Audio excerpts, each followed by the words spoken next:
Be strong.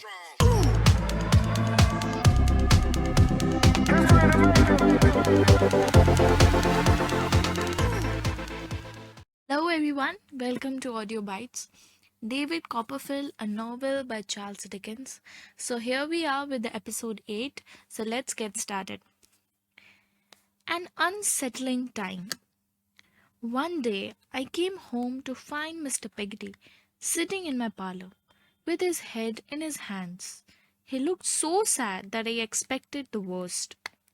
At first I didn't understand what was wrong. I will look all over the world until I find my Emily. I have raised her since she was a little girl. She is a good girl. She may have made mistakes, but I will always forgive her, and I will always be here to help her and protect her. After listening to him for some time, I discovered that Emily and Steerforth had run away together. How could Steerforth have done something like that to the Peggottys? And what about Ham, who was so in love with Emily? He would have done anything for her, but Emily always wanted to be a lady, and she probably thought that Steerforth would make her one. Poor Mr. Peggotty, poor Ham, poor Emily.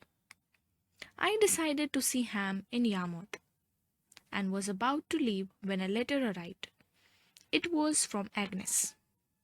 She was in London and wanted to see me urgently. She said that it was very important. I rushed to see her and realized that she was very upset.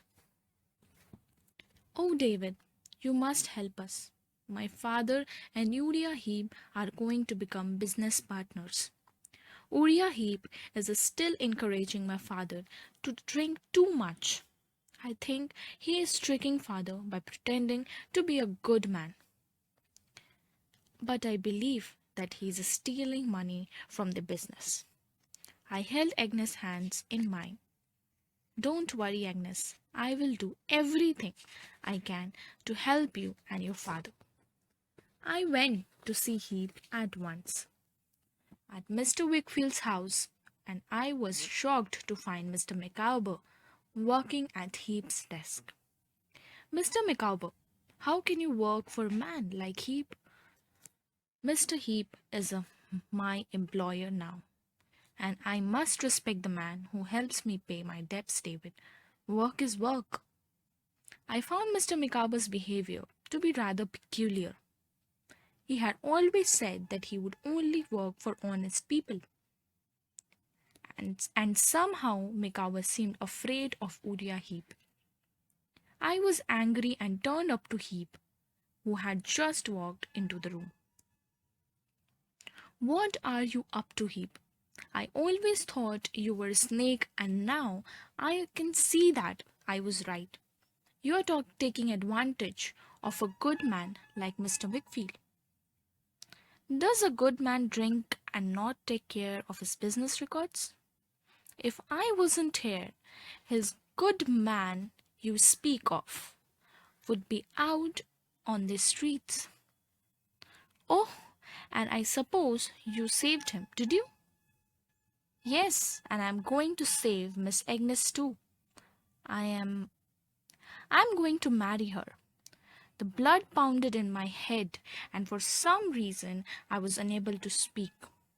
I wanted to kill Uriah Heep in that instant, and I decided to do all that I could to prevent this marriage. In the meantime, there were other problems to deal with. Aunt Betsy had lost most of her money through Mr. Wickfield's bad business decisions. I was sure that this had something to do with Uriah Heep. My aunt and Mr. Dick came to live with me in London, and I helped them as much as I could. I was also very worried about my wife. Dora was very ill. My aunt looked after her in the day while I was at work. In the evenings, I would rush to her bedside and gently stroke her soft hair and whisper to her that I loved her. One dark, stormy evening, not long after her illness began. She asked to see Agnes alone. While they talked, I sat downstairs by the fire and thought about all the happy moments my dear Dora and I had shared, and how it hurt me to see her so ill and unable to move. When Agnes came back downstairs, I realized from the look in her eyes that my darling wife Dora had passed away.